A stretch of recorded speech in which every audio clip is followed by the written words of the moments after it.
It is 6:48. This is your morning in 8 minutes. Tonight, Knox County Commission could vote to give better pay for the men and women who patrol our streets and work in our jails. Knox County Mayor Glenn Jacobs and Sheriff Tom Spangler are compromising on the budget. The deal goes before County Commission tonight. Patrol and corrections officers will get raises, while your taxes stay the same if you live within Knox County. The sheriff initially threatened to sue the county if the raises did not happen. If the deal passes, the raises go into effect July 1st. Meanwhile, Knox County Schools is set to host a couple of meetings later today, an executive session with the Knox County Board of Education and Law Department to discuss pending litigation. That's happening at 4:15. It's closed to the public. The board's monthly public work session will happen afterwards. Both meetings will be at Summer Place off of Summit Hill Drive. And summer school starts today in Knox County. School officials tell us more than 1,500 rising fourth graders are enrolled in summer school. That number could change depending on the number of successful TCAP appeals. The portal to appeal your child's TCAP score is open through June 14th. And right now, police are investigating a deadly crash near Seymour. It closed all lanes on Chapman Highway last night around 8 o'clock. It happened between Meridian Road and Diva Drive. Right now, we're working to learn about the victim. We'll bring you new details as soon as we hear more. Tennessee wildlife officers are investigating after a man died in a boating accident on Norris Lake. It happened yesterday near the Black Fox access area in Granger County around 5:20. Officials say a jet ski crashed with another boat.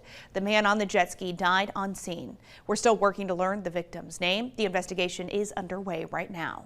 Meanwhile, 3 people are recovering with serious injuries after a boat explosion in Knox County. Take a look at this. Officials say it happened near the Concord Marina boat ramp around 7:30 on Saturday night. Rural Metro says when they got there, a boat was in flames. 3 people are being treated for serious burns right now. TWRA and the Knox County Sheriff's Office are investigating.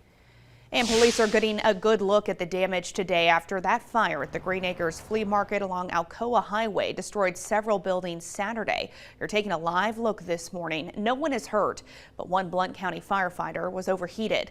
The fire spread to a couple of buildings around the market. Right now, we still don't know what caused the fire. Our Jared Austin is there live on scene this morning. He's going to have updates later on WBXX and coming up here on WVLT News at 9 o'clock. And the city of Gatlinburg in Sevier County will dedicate the 2016 Wildfires Memorial and Tribute Plaza at 2 o'clock on Friday. The ceremony will be held at Minot Park in Gatlinburg. The memorial involves 2 separate plazas flanking each side of LeConte Creek, one serving as a memorial to those who died in the November 28th wildfires in 2016, with the other a tribute to the agencies who responded. A federal court ruled Tennessee's ban on public drag shows is unconstitutional. The law banned drag shows from taking place on public property or any place where minors could see them. An LGBTQ theater company in Nashville filed a federal lawsuit against the state on March 29th, saying it violates their First Amendment rights. U.S. District Judge Thomas Parker ruled in favor of the nonprofit's lawsuit, calling the law unconstitutionally vague. Covenant Health's new Morristown Hamblin West Center will start seeing patients today. The center includes a freestanding emergency department, primary care, diagnostic imaging, and physician offices. It's on Merchants Green Boulevard in Morristown. And check your ticket. One East Tennessean bought a winning Powerball ticket worth $50,000. It was sold at Ian's Market on Edgemore Road in Powell. And a federal default isn't happening today after President Joe Biden signed the bipartisan deal to raise the nation's debt ceiling. Today was that deadline.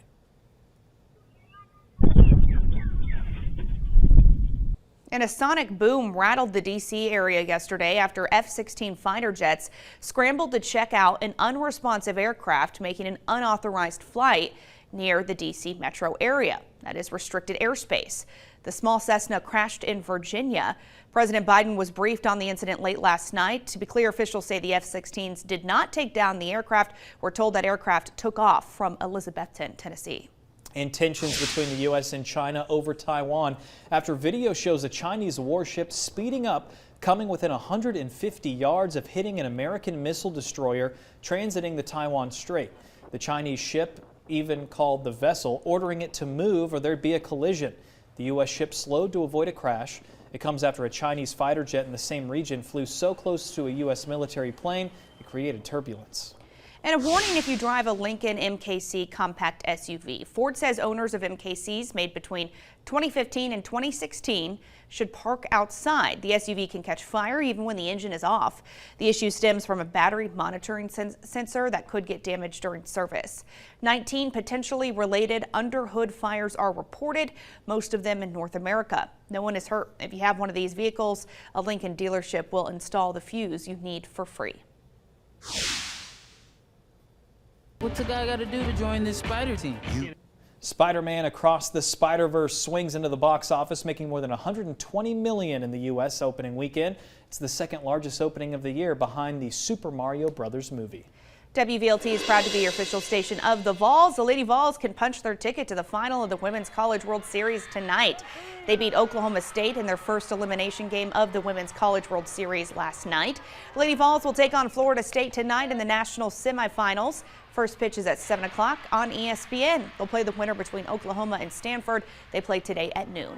On the men's side, Tennessee is heading to a third straight NCAA Super Regional. The Vols took down Charlotte after knocking out Clemson.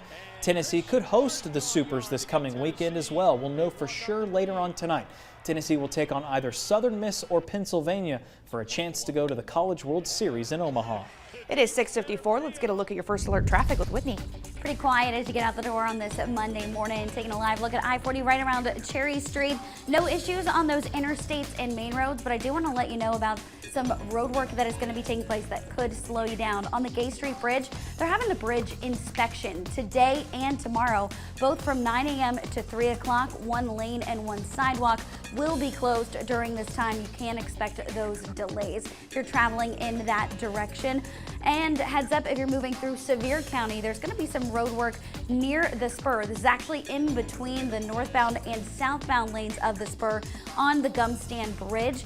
This is taking place all week long. You may see delays on those turn lanes as you get onto the spur, but again, no lanes are actually closed on the spur, just on Gumstand Bridge. So use caution out there.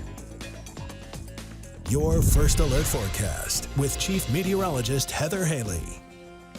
5 minutes to 7 now. If you're just waking up trying to get out the door, we've got some scattered clouds moving around this morning. Humidity levels are at least going to kind of hang out right around that normal sticky humid level.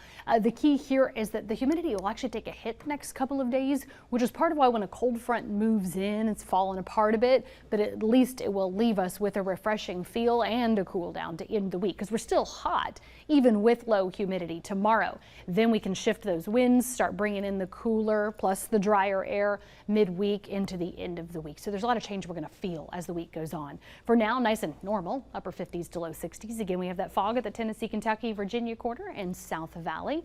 Look at our view in downtown Knoxville. Got some sunshine, a little haze, a few clouds drifting by. Plenty of heating ahead as we do crank that up. So we're going to be right around 79 degrees at noon, high today 89. Straight pop up this afternoon. I am tracking some spotty rain and storms to develop late evening into the early overnight.